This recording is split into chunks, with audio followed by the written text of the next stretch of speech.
Et je peux plus rien dire et je suis bloquée dans cette position-là et les seuls mots qui sortent c'est I can't breathe.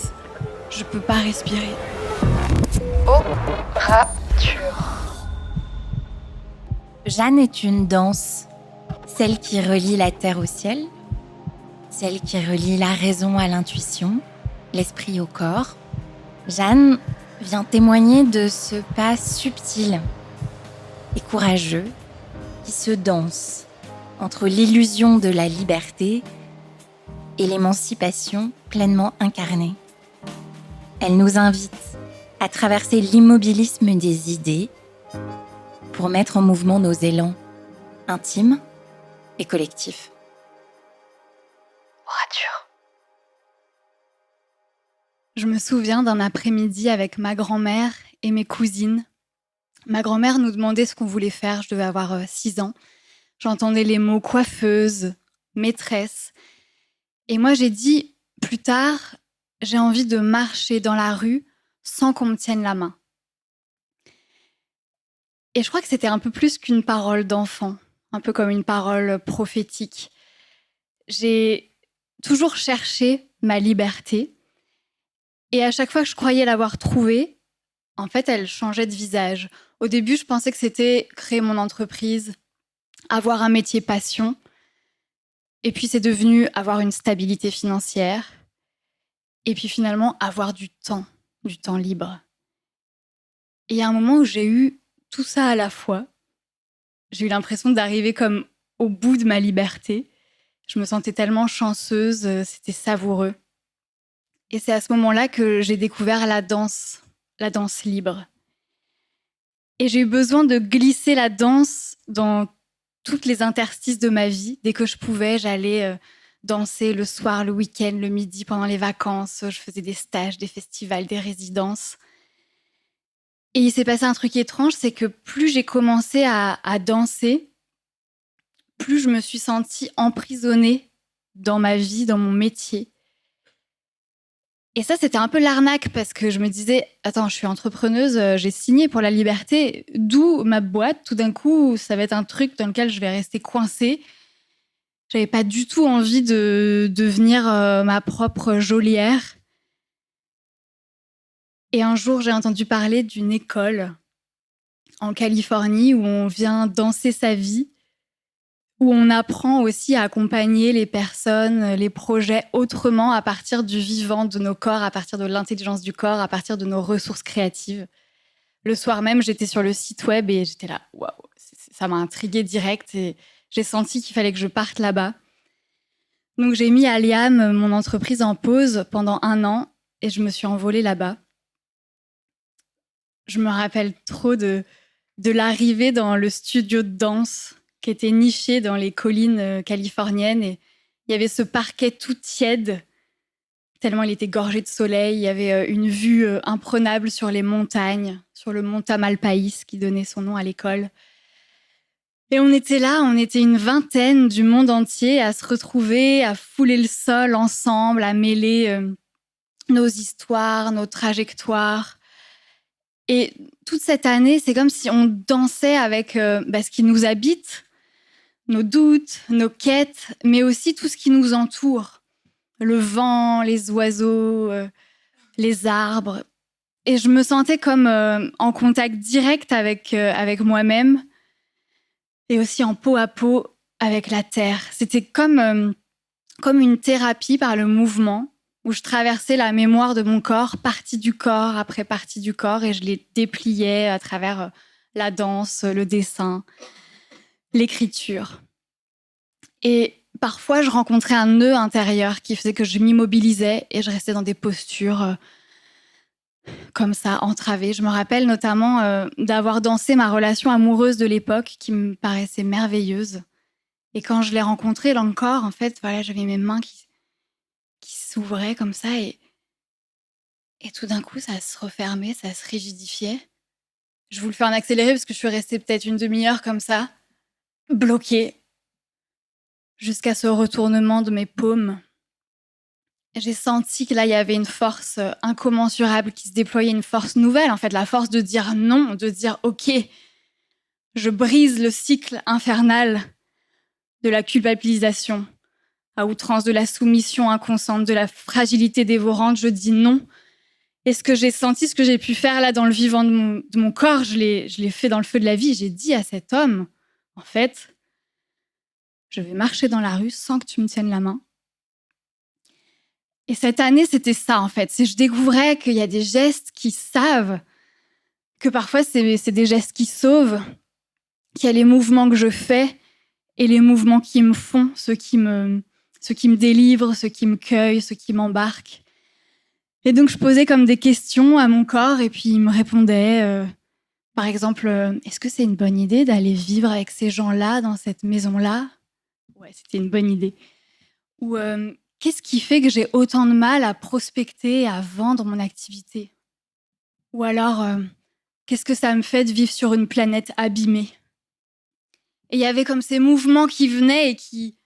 C'était pas des réponses, ça posait d'autres questions et ça se dépliait vers d'autres mouvements. Et c'était un peu comme une façon de réfléchir, mais en respirant, en bondissant, en spiralant, en prenant racine, en prenant appui aussi sur le problème eux-mêmes, en sentant ce qu'il y avait au cœur. Et c'est comme si, quand j'allais, à chaque dénouement, j'avais l'impression qu'il y avait comme des fragments de ciel qui rentraient en moi, que j'étais plus vaste, que j'étais plus dense, que j'étais plus solide.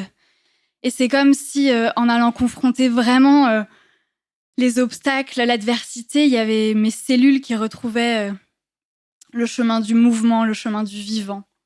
Et puis à un moment, il a fallu que moi, je retrouve le chemin du retour et que je rentre en France. Et ce retour, il a été vraiment mouvementé. J'ai repris mon entreprise, mes clients m'attendaient, tableau Excel, vidéoprojecteur, feuille d'émargement, chiffre d'affaires. Et puis, mon père a fait un AVC. Et là, j'étais comme face au gouffre vertigineux de la mort et je sentais qu'il fallait que je rencontre le noir par une autre porte que celle du désespoir. Alors, au 13e étage du CHU de Caen, en réanimation, j'étais à son chevet et je dansais ma peine, ma tristesse. Je dessinais, j'écrivais, je chantais.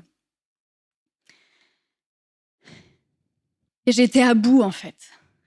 Je tenais encore debout, mais j'avais plus de jus. J'étais essorée, je continuais à animer des tas de formations et j'arrivais même plus vraiment à interroger mon corps à ce moment-là.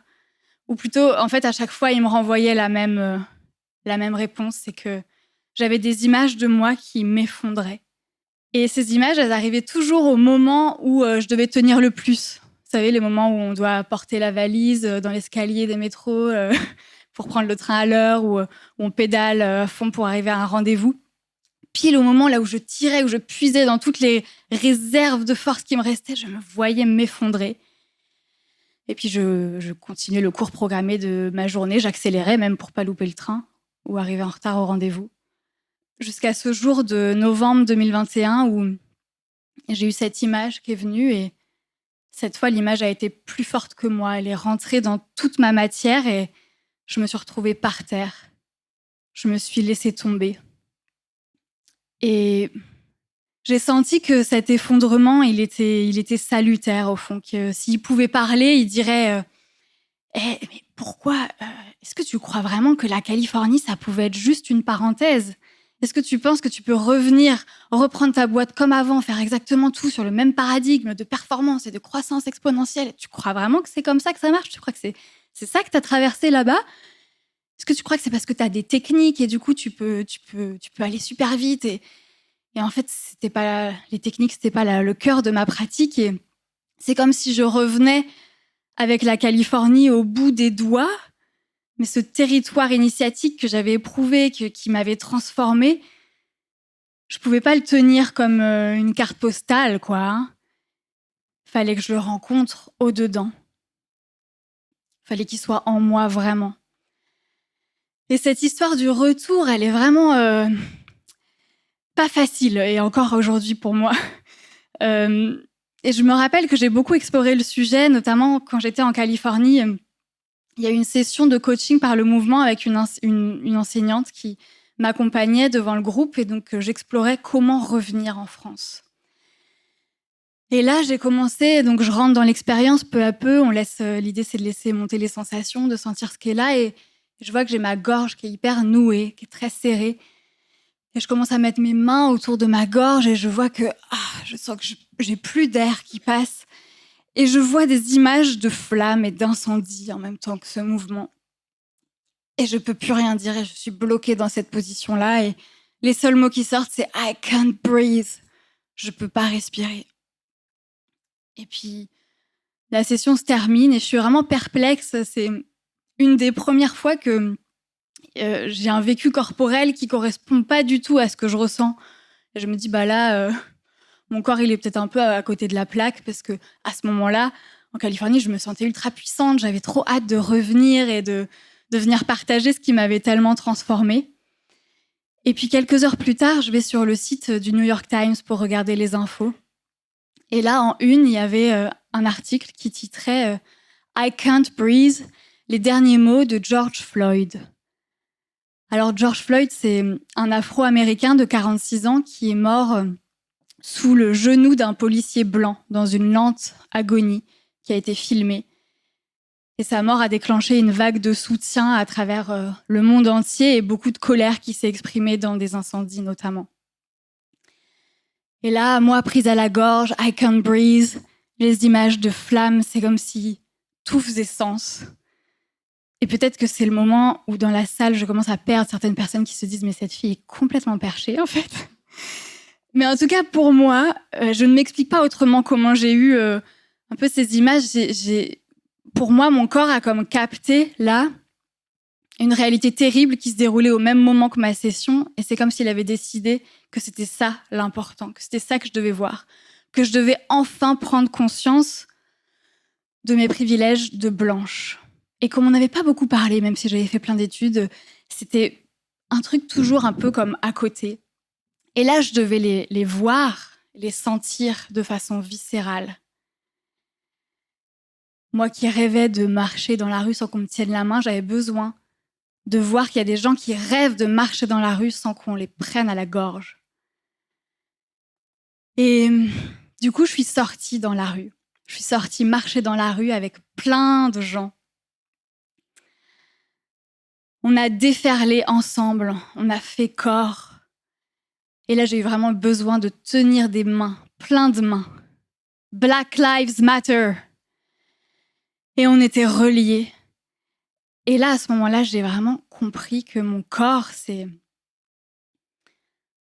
bien sûr, c'est le lieu de mon identité profonde, mais c'est plus que ça, c'est une porte ouverte sur le monde. Et que revenir au corps, c'est pas une histoire de faire du yoga sur la pause midi, c'est pas un acte égoïste, c'est pas une démarche auto-centrée qui fait qu'on pense à son petit bien-être d'abord pour encore plus s'assurer et rester... Non, c'est pas ça en fait. Revenir au corps, c'est revenir au sensible, revenir au vivant. J'ai senti que c'était comme revenir à ma première terre et que c'était fondamentalement un acte politique, un acte subversif, un acte révolutionnaire. En déferlant là dans le cortège, j'ai senti la puissance de résistance de nos corps. J'ai senti que ensemble, on avait besoin de se mettre en mouvement pour changer des choses, changer le monde peut-être. Et moi, peut-être, j'ai été conditionnée à vouloir marcher seule dans la rue, sans qu'on me tienne la main. Mais au fond, si je m'écoute vraiment, je crois que ce que j'ai envie de vivre, de faire aujourd'hui, c'est de danser, pas dans une rue, mais comme de danser à même la terre et de sentir tous mes liens. Ultra.